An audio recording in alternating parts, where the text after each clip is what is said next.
धनुष, तुम्हें यहाँ कोई काम करने की जरूरत नहीं है। तुम घर जाओ और वहीं काम करो। वैसे भी विजन को मेरे यहाँ रहने से डर लगता है। चलो घर चलते हैं।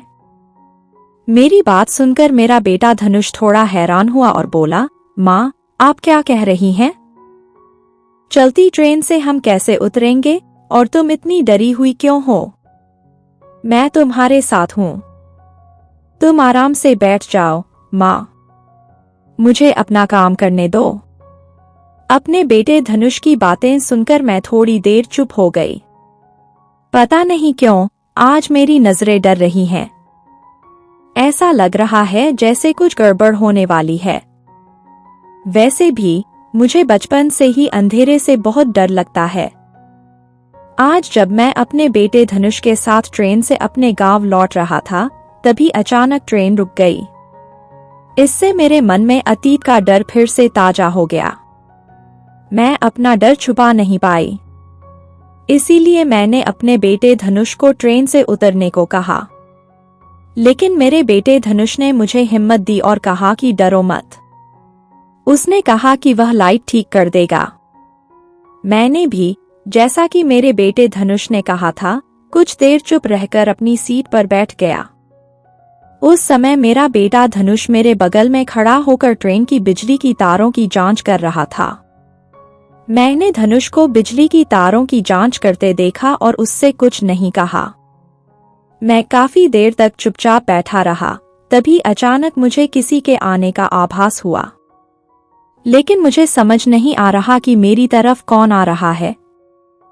वैसे भी मेरी सीट पर मेरे और धनुष के अलावा कोई और नहीं था। लेकिन अब कौन आ रहा है? मेरे दिमाग में ये सब बेतुकी बातें चल रही हैं। मेरे मन में डर दिन ब दिन बढ़ता ही जा रहा है।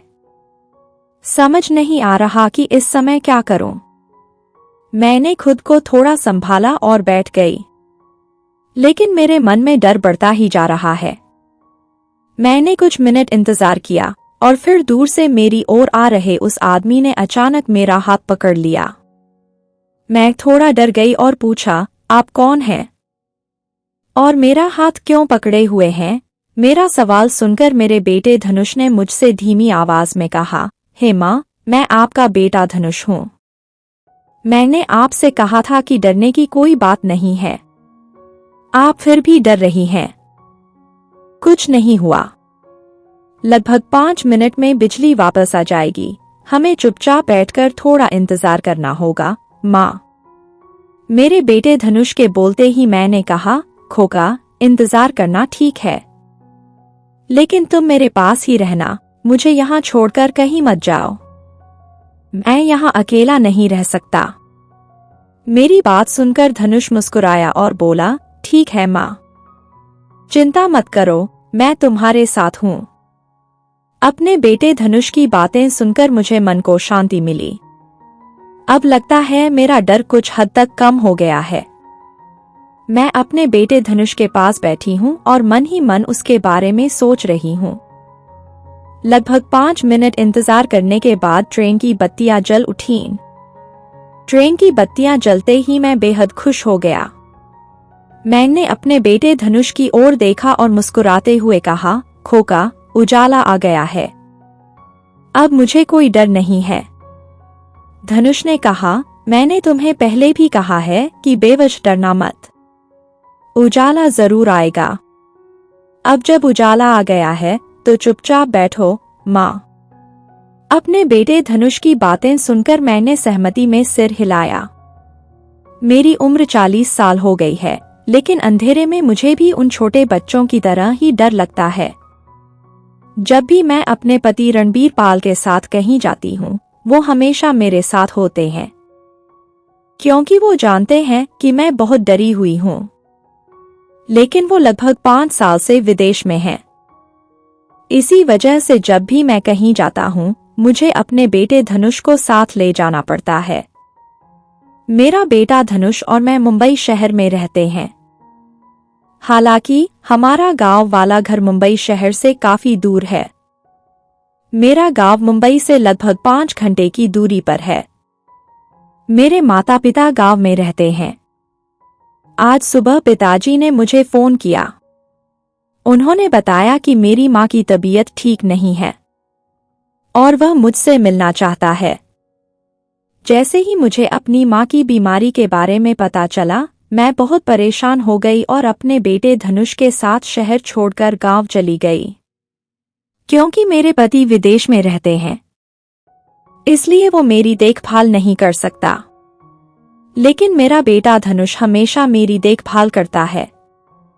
मैं अपने बेटे धनुष के साथ ट्रेन से अपने गांव जा रही हूँ। काफी देर तक चुपचाप अपने बेटे के बगल में बैठे रहने के बाद अचानक मेरे बेटे धनुष ने मुझसे शांत स्वर में कहा, माँ, क्या आपको भूख लगी है?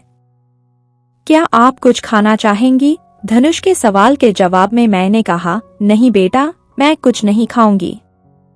अभी मुझे कुछ खाने का मन क्यों नहीं कर रहा? तुम कुछ खा लो। मेरे बोलते ही धनुष बोला, मम्मी, आप इतनी चिंता क्यों कर रही हैं? मुझे मत बताओ। मैंने अपने बेटे धनुष के सवाल का जवाब देते हुए कहा, कुछ नहीं बेटा, मुझे तुम्हारी दादी बहुत याद आती है। मेरी बात सुनकर धनुष ने मुझे दिलासा देते हुए कहा, माँ, अपनी दादी के बारे में चिंता मत करो, सब ठीक हो जाएगा। अब कुछ खा लो, नहीं तो बीमार पड़ जाओगे। अपने बेटे धनुष की ये बातें सुनकर मेरे चेहरे पर मुस्कान आ गई। अगर आज मेरा बेटा धनुष मेरे साथ न होता तो मेरा क्या हाल होता? मैं यही सोच रहा था। मैं अपने बेटे धनुष के चेहरे को देख रहा था। जब मैं धनुष के चेहरे को इस तरह देख रहा था, तभी धनुष ने मुझसे धीमी आवाज में कहा, माँ, मुझे इस तरह देखकर आप क्या सोच रही हैं? सब ठीक है ना? धनुष का सवाल सुनते ही मेरा आश्चर्य दूर हो गया। मैंने मुस्कुराते हुए धनुष से कहा, कुछ नहीं बेटा, मुझे खाना दो, मुझे बहुत भूख लगी है। मेरी बात सुनकर धनुष मुस्कुराया और मुझे खाना दे दिया। मेरे बेटे धनुष के खाना देते ही मैंने खुद ही खाना शुरू कर दिया। मैं और मेरा बेटा धनुष साथ में खाना खा रहे हैं। मैं खाना खाते हुए अपने बेटे के बारे में सोच रही हूँ। सच कहूँ तो आज मुझे एक अलग तरह का प्यार महसूस हो रहा है। खाना खत्म करते समय मेरे मन में राख का ख्याल आ रहा था। खाना खत्म होते ही धनुष ने मुझसे कहा, माँ, अब आप थोड़ी देर आराम कर लीजिए। मैं यहाँ बैठा हूँ, कोई दिक्कत नहीं। धनुष की बातें सुनकर मैंने कहा, ठीक है बेटा, लेकिन तुम यहीं बैठो, कहीं मत जाना। मेरी बात खत्म होते ही धनुष ने सहमति में सिर हिलाया और मेरे बगल में बैठ गया। अपने बेटे धनुष को अपने बगल में बैठे देखकर मुझे गहरी नींद आ गई। वैसे तो मुझे नींद नहीं आ रही थी, फिर भी मैं आंखें बंद करके लेटी हुई थी। थोड़ी देर लेटने के बाद अचानक मेरा मन बेचैन हो गया, मानो कोई सपना हो। मुझे नहीं पता कि आज मेरा मन अचानक इतना बेचैन क्यों हो गया। और जब मेरा मन बेचैन होता है तो मुझे बिल्कुल भी आराम नहीं मिलता। तब मुझे कुछ भी अच्छा नहीं लगता। मैं सोने की कोशिश कर रहा हूँ, लेकिन सच तो यह है कि आज मुझे नींद नहीं आ रही, चाहे मैं कितनी भी कोशिश कर लूं। कुछ और मिनट लेटे रहने के बाद मैंने अचानक अपनी आंखें खोली और ऊपर देखा। जब मैंने आंखें खोली तो जो देखा उसके लिए मैं तैयार नहीं थी। मैंने देखा कि मेरा बेटा धनुष मुझे घूर रहा था। धनुष को उस तरह मेरी तरफ देखते देखकर मुझे थोड़ी बेचैनी हुई। मुझे समझ नहीं आ रहा था कि धनुष मुझे उस तरह क्यों देख रहा था। इसके अलावा धनुष ने मुझे पहले कभी इस तरह नहीं देखा था, लेकिन आज उसे क्या हो गया? जब मैं मन ही मन इस सवाल के बारे में सोच रही थी, तभी धनुष ने मुझसे नजरें हटा लीं। जैसे ही मेरे बेटे धनुष ने मुझसे अपना चेहरा फेरा, मैंने उससे उत्सुकता भरी आवाज में कहा, धनुष, तुम्हें क्या हुआ?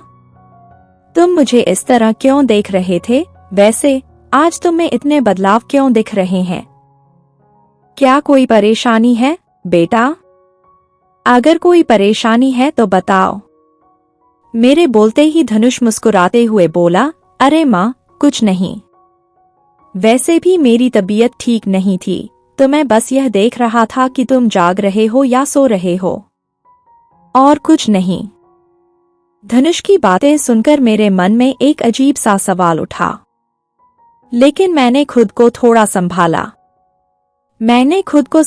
और अपने बेटे धनुष से कहा, बेटा, मुझे किसी भी बात में अच्छा क्यों नहीं लग रहा? मेरा मन किसी सपने की तरह बेचैन है। मुझे नहीं पता कि अपने मन को शांत कैसे रखूं। जैसे ही मैंने बोलना समाप्त किया, धनुष ने मेरी ओर देखा और कहा, ठीक है, मैं समझ गया। चलो माँ, बैठते हैं और बातें करते हैं। अगर हम बातें करें तो आपको अच्छा लगेगा और मन भी शांत हो जाएगा। अपने बेटे धनुष की बात सुनकर मुझे मुस्कान आ गई। मेरे बेटे धनुष ने जो कहा वह बिल्कुल सही है। मेरा मन इतना अशांत है कि अगर मैं अभी धनुष के साथ बैठकर बातें करूं तो मेरा मन शांत हो जाता है। मैंने मन ही मन अस्थियों के बारे में सोचा और अपने बेटे धनुष के साथ बैठकर बातें करने लगी। मैं और मेरा बेटा धनुष साथ बैठे और बातें करने लगे। धनुष से बात करने से मेरे मन में बहुत बदलाव आया। अब मुझे अपने दिल में शांति और सुकून का एहसास होता है। धनुष से बात करते करते मुझे पता ही नहीं चला कि कितना समय बीत गया। हमारी ट्रेन तय समय पर अपने गंतव्य पर पहुंच गई। ट्रेन रुकते ही मैंने अपने बेटे धनुष से कहा, धनुष, हम निकल चुके हैं।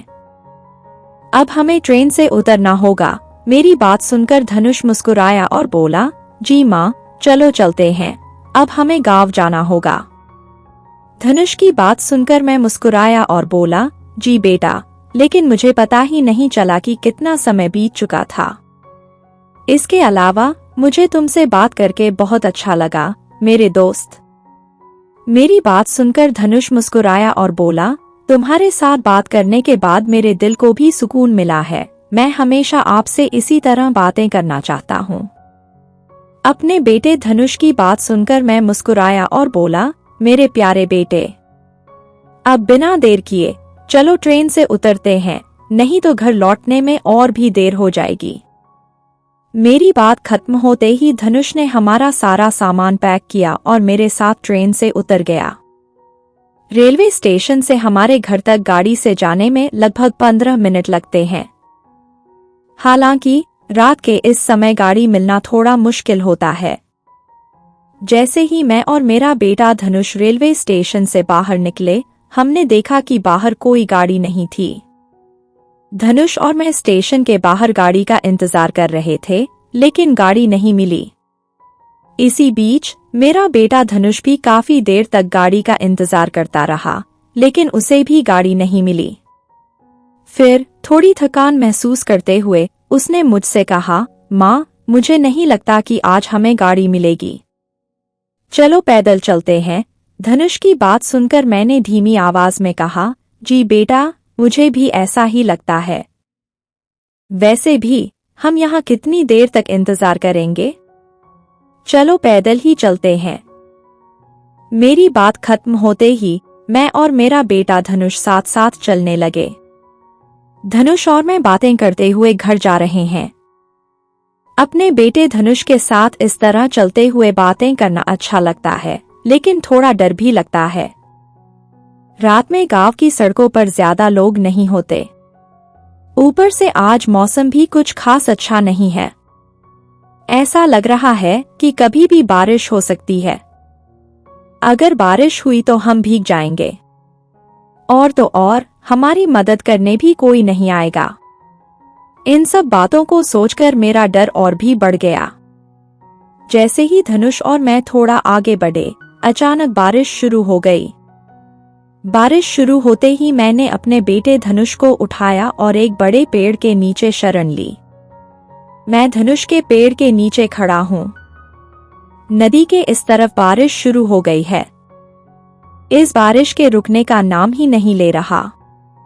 मैंने अपने बेटे धनुष से कहा, धनुष, मुझे नहीं लगता कि यह बारिश रुकेगी, चलो कहीं और चलते हैं। इस पेड़ के नीचे बैठेंगे तो भीग जाएंगे।